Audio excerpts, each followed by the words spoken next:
আমার মার নসিবত ইমান ভাগ্য ভাল যে আল্লাহ তাআলার জায়গাত মোর মাক পছন্দ করি আল্লাহ তাতে রাখি দিছে। আমি গোটেই পৰিয়াল সুখী।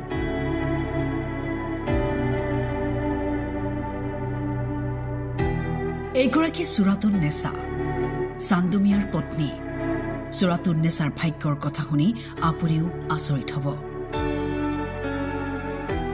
উমৰা হজলৈ গৈ আল্লাহ তালাই যেন নিজৰ ঠাইলৈ লৈ গ'ল চুৰাতুন নেছাক। মক্কাত হজ সম্পন্ন কৰি বুধবাৰে হঠাৎ ইন্তেকাল হৈ চুৰাতুন নেছাৰ। মক্কাৰ জান্নাতুল মুআল্লাহ কবৰস্থানতে জানাজা সম্পন্ন কৰা হৈ দক্ষিণ কামৰূপৰ সোণতলীৰ হজযাত্ৰী চুৰাতুন নেছাৰ। মোৰ মা আল্লাহৰ পছন্দনীয় ঠাই মক্কা, তাতে গৈ ইন্তেকাল হয়। তাৰ সদ্গতিৰ কাৰণে সমগ্ৰ অসমবাসীৰ ওচৰত আমি বিনম্ৰভাৱে অনুৰোধ জনাইছোঁ যাতে মোৰ মাৰ কাৰণে সকলোৱে যাতে আল্লাহৰ ওচৰত দোৱা কৰে। চুৰাতুন নেছাৰ এই ঘটনাই এতিয়া আচৰিত কৰি তুলিছে সকলোকে। পুত্ৰই কৈছে বহু সৌভাগ্যৰ বলতহে হেনো আল্লাহ তালাই এনে কাৰ্য কৰে।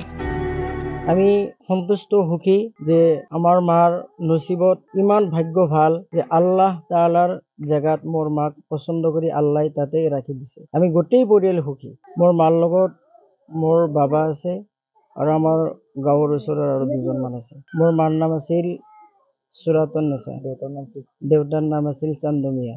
মোৰ মাৰ বয়স আছিল আপোনাৰ 70। সোণতলীৰ পৰা ৰেজাউল কবিৰৰ ৰিপৰ্ট, টাইম 8।